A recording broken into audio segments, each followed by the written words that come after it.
The visual direction for this game is very different. With each game, we try to really reinvent the series and really take it a huge step further in just the visuals, graphics, everything about the game. And a lot of that is a direct reaction to the previous game. So Oblivion was more kind of standard European fantasy, and with Skyrim we wanted to do something, that kind of same feel wouldn't fit for this game. We want to do something that you were living in Skyrim. It is different. It is the home of the Nords, so everything is based off that.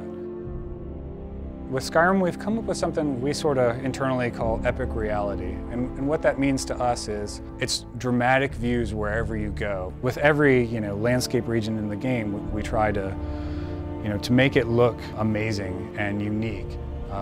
But definitely the landscape overall is something that we're pushing to get you that sense of epic reality where you really are amazed at this world you're walking through.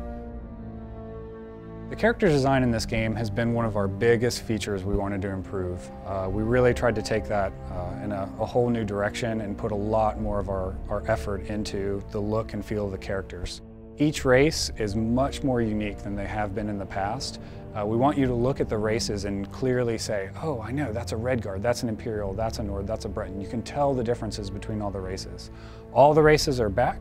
They've been greatly improved, and there's a lot more customization than we've had in any previous game for you setting up your character or all the NPCs you meet. There's new systems for allowing decals and scars, face painting, and just a lot higher resolution assets for generating all the characters in the game. We really look to improve the creatures in this game.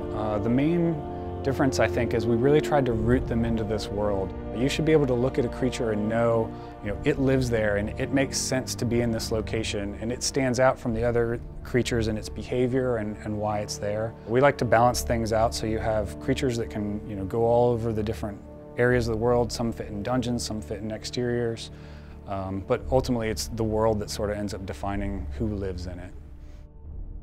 Well, most of the ideas for the game honestly start taking root here in this room. We have everything drawn from creatures to weapons to landscape, dungeons, everything. It's all in here. We've done more concepts for this game than we have any other game we've ever worked on. We have lots of fun meetings in here where we're trying to figure out how everything looks and is going to work in the game. And it's we all sort of work together on it. Ray will be drawing something, and then Todd and some of the designers and I will sit down with them and try and figure out what we want to do and how it's going to work in the game. But we really like to plan out as much stuff as we can, as early as we can, so it makes it clearer for the team and what we're going to end up making. If we don't have clear concepts, a lot of times we find we'll go off in the wrong direction or spend a lot of wasted time on something that if we had a really strong image in the beginning, we would have nailed it right away. So the concept piece Ray's working on right now is one of the statues of a god in the game. And he starts with a rough sketch like this in Photoshop, and then eventually layers it up until we're happy with it and know the look of it.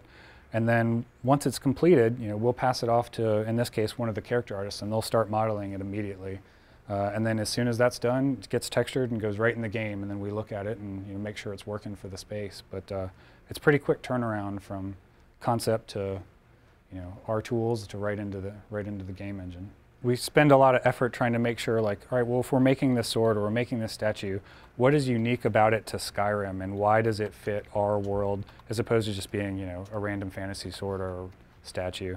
It has to have something that's, fits the universe we've created. I hope when people end up playing the game, when they finally get to see it and play it, that they'll just be, drawn right in and really excited about it. I hope that, they see all the hard work we put into it and really feel like it is a big advancement in the next step in the Elder Scrolls, and just get really excited about it and have fun with it.